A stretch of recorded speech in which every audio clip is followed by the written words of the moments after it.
of it. Why is the West funding radical Islam and now shipping them into Europe? Ordo chaos. Okay. That's right, order out of chaos. Order out of chaos. Okay. Well, before you can bring order out of chaos, first you have to create chaos. So they go into countries like the United States that at one point was pretty homogenous, even though it was a country of immigrants. People came from every country in the world, all over the world. They came here, and they came together. They didn't get. They had some problems, but they didn't get stirred up against each other. Well, what did they do first? They learned English. Yeah, they wanted to be Americans. And then they learned American history. And then they learned our laws and our Constitution. And then they would go and stand in long lines and take lessons. And that's because we whooped the butt of the biggest empire. We had the lowest taxes. We weren't perfect, but you could be left alone. And whether it was people from Japan or Italy, they wanted to get out of the caste system where you couldn't move above your group you were born in. That's what America was about, was a level playing field. Exactly. And we've probably never actually had that in reality, but we've come close, and at least we paid lip service to it. And globalism is the opposite. And so they came in, they had to break that up. They had to break it up, keep us conflicted and fighting with each other all the time so that they can advance their agendas, right? Beautifully said. We're going to a long 18-minute segment coming up. You could always cover 1,000 things. I'm seeing if Dew wants you to co-host with him for 30 minutes the next hour before Leanne comes in.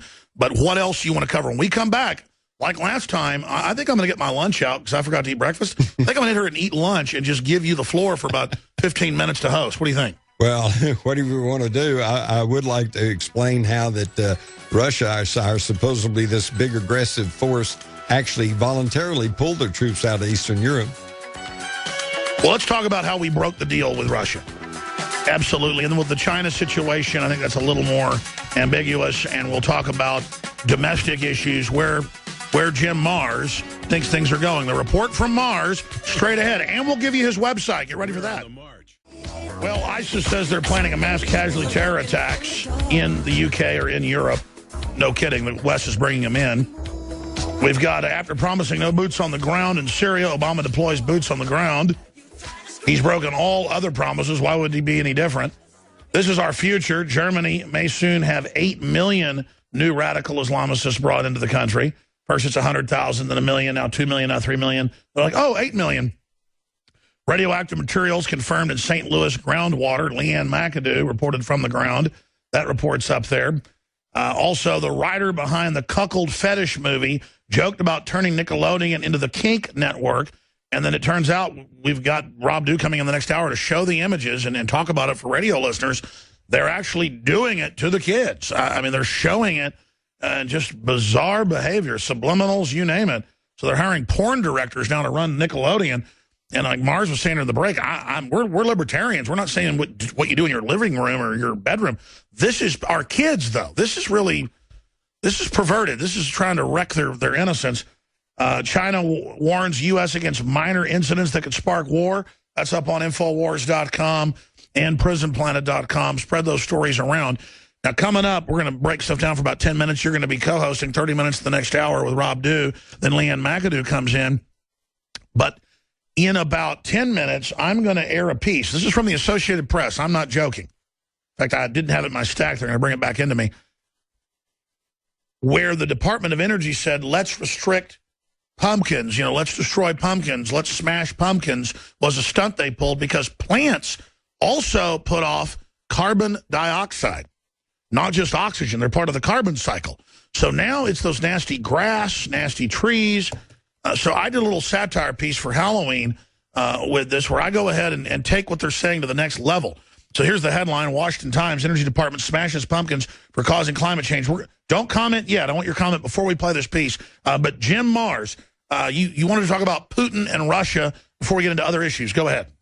Oh, no. I was just simply wanting to point out that, I grew up most of my life being told the Russians were our enemies and they were trying to conquer the world, everything else. But, all you got to do is stop and look at it. After the collapse of communism, there were Russian troops in all of Eastern Europe, Poland, Czechoslovakia, all through there, Bulgaria.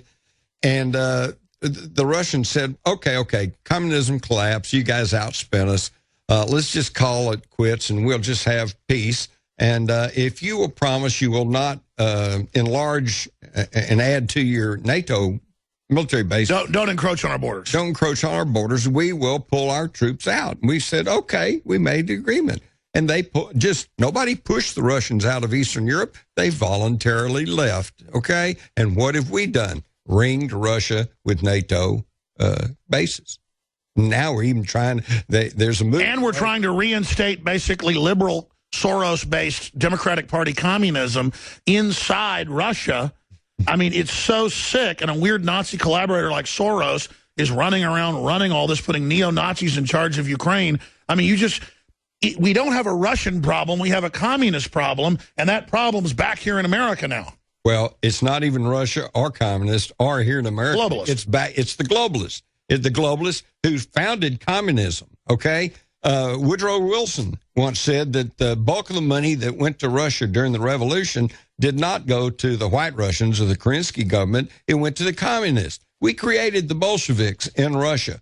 And then when they kind of got out of hand, they had to go and create National Socialism in Germany to try to put a stop to the spread of communism. And by the way, in mainline history, when you read deeper, and you're a historian, you're taught at university level, they admit the West funded the Nazis to counter the communists. Yeah. This is not some conspiracy theory. In fact, one of the largest contributors to Hitler in the 1930s was National City Bank here in the United States. That was. By the way, you wrote a New York Times bestseller 2 years ago about this. Give them the name. Oh, yeah, The Rise of the Fourth Reich. Yes. Yeah, read that, and you'll find that John J. McCloy was head of National City Bank in the 30s and the largest lender of money to Hitler and the Nazis. And then, ironically, at the end of the war, he was made the High Commissioner of Germany. Oh. And he passed all these Nazis over here into the United States, where his protege, Allen Dulles, was heading the CIA and whitewashed their pro-Nazi backgrounds. Changed them to, no, they were not Nazis. And this is where Operation Paperclip came in. And we got all these Nazi scientists and military strategists. 36,000. Mind control experts. Okay, they all came over here and they were all rolled within our military-industrial complex. And this gave rise to the military state, the empire that we have today. And in fact, I have determined that here back during the Bush administration, when they were talking about his neocons, the neoconservatives, that was just kind of a more modern, polite term for National Socialists, because that's what they were. And what you just said is key. A bunch of the neocons were Jewish and had been Trotskyites, but at the University of Chicago, they followed one of the sheep-dipped Nazis who was the head of the program there, Strauss. And so they were actually communists that then adopted a fascist model, and they lobby for a fascist model. Well, what they did was turn them from communist socialism to national socialism. Yes. Socialism. Exactly, but with a fascist flavor. Right. Well, the term fascist, let's look at the term fascism. Basically it means the combination of state and corporate power. But what's interesting, Alex, is that that term came from the World War II dictator Benito Mussolini and his black-shirted fascistas, okay? And that's where the term fascism came from. And Mussolini himself is quoted as saying, well, fascism, it may not be the correct term. The more correct term is corporatism, ruled by the corporations. And I submit to you, isn't that pretty much what we have today? That's exactly what they have today. Socialism for us, milking the middle class, the elites tax exempt, offshore, with a fascist pyramid on top. Right. And destroy the middle class so that you can pit the haves against the have-nots. And then while they're fighting each other, you control. Speaking of divide and conquer that you just mentioned, what do you make of the Black Lives Matter groups and others and the feminists saying, ban the word father and mother, he, she, boy, girl, TOO is hateful to women, brown bags are hateful to black people, banning cowboys and geisha girls and Native American outfits on Halloween. Wait, how about the Texas high school band that got in trouble because they sent a fruit basket of watermelons and pineapples and bananas and something to another school band, and they said that was being racial insensitive. What do you make of that? And the school said, we've investigated. They didn't mean it racist, but it still is. I mean, what do you think you get in a fruit basket? Well, maybe that's when you stand up to give your marriage vows. You can say, well, he says he loves you, but, you know, we know better. But, I mean, Melissa Harris Perry said on Monday, did you see this on MSNBC? She said, saying someone's a hard worker is code for attacking black slaves. I mean, they're just taking the whole language and then saying it's racist. This is PC on steroids. By the way, let's play it because people won't believe it. Here's Melissa Harris Perry, the one that says her kids belong to the state. Here it is. But let's be fair. If there's somebody who is a hard worker when he goes to Washington, it's Paul Ryan. Not only works with the Republicans, but Democrats. You know as well, very well that I work on the immigration issue, trying to get Republicans to support immigration reform.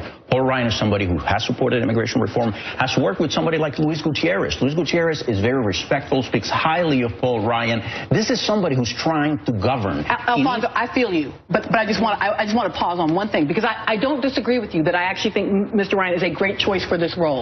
But I want us to be super careful when we use the language hard worker, because, I mean, I actually keep an image of folks working in cotton fields on my office wall. She just injects it randomly to create racism. What hard work looks like. So I feel you that he's a hard worker. I do, but in the context of relative privilege. And I just want to point out, I mean, like, look, this guy's done anything. Balance and being a hard worker. Like, the moms don't This have is, health we're care. living in idiocracy. I mean, oh, we are. Well, but see, you know, she's making idiocracy. She knows what she's doing. This is textbook right there. Right. Well, you saw them. They legalized last year CIA propaganda. Now they admit they're, quote, locally manipulating our minds. Washington Post. CIA locally manipulating your mind. It's a good thing. Well, wait a minute. It seems like I heard you say something like that years and years ago. Well, and we've all been saying this, but we were just conspiracy theorists. Well, I mean, Snowden comes out and says what you were saying 30 years ago, what I was saying 20 years ago, and he's a god. Yeah. We're still kooks. See, when you get there way before everybody else, you don't get the brass ring. Well, I guess we kind of did. I don't know about you, Alex, but I'm a hard worker. Okay, and I know I can. I know I am, because when I was a kid, young man, I served in a whole variety of jobs, and more than once, my coworkers would say, "Jimmy, slow down. You're making us look bad." That used to happen to me. I worked on a golf course one summer, and they finally, at the end of the summer, they said, "We're glad you're gone and going to college." This is right out of high school. They said, "Man," because they finally put me by myself. They go, "Fine, you want to rake 18 holes?" Because they had two teams doing it. I was doing it so fast. They go, "You do it so fast." They go, and actually it was a peach of a job. I was out by myself. Right. I could slow down a little bit on the last 6. You get there at like 6 in the morning, and I would rake all 18 holes. And they had 4 people doing it before. They were mad at me because I was making them look. Next they go, "Fine, go cut sod out of this area with all these fire ants." They were mad. By yourself. Yeah. Yeah. Well, I mean, there's nothing more boring than just standing around. I mean, how fast your day go when you bust your butt? Do you know what? You're putting down black slaves saying you're a hard worker. No, I always thought I was a hard worker. You didn't know you were a racist for that? I didn't know I was a racist. I didn't know it had anything to do with race. I mean, I've known lots of hard workers. Well, it's just total mental illness. You know what? I got to go to this piece. I want to get your take on it. Jim Maars is our guest. This is satire. I had a little bit of fun. I shot this in one take yesterday. The Department of Energy came out and said that they're smashing pumpkins in a stunt to show that pumpkins are bad and that Americans shouldn't have pumpkins for decorations or food for that matter because they put off carbon dioxide. Did they bring in that band as backup, the Smashing Pumpkins? I was about to say Billy Corrigan. I guess they're going to try to hire him. No, he's a patriot, so I guess they don't want him. But they're now usurping the word Smashing Pumpkins. Folks, I'm not joking. This is really happening. This story's not a joke either. Now wearing blackface, not wearing blackface this Halloween, North Carolina State worries you might be Hitler. Try to figure this out. But seriously, they mean it to be extreme to set the precedent that they control reality. And then we'll follow any crazy thing they say. Against each other. Yes, it just makes... If it's easy, everybody kind of go, well, you know, no, this time they're really... It makes all communication about fighting with each other. Yeah. Just total mind control. So Energy Department smashes pumpkins for climate change, and they go on to say that it's bad for the earth. So now plants themselves are bad. So we thought we'd take this to the next level, go to a grocery store, warn people. My cousin Buckley played a great Igor, and then he brings me the evil pumpkins to be executed. Here it is. It's all true. The Energy Department, I have the documents here. The Energy Department says the pumpkins are causing climate change. We need to eradicate the world of these orange beasts. They're going to ruin us. We're all going to die. We're all going to die. Oh my God, look at these small ones. We can't let them mature. We have to get them now.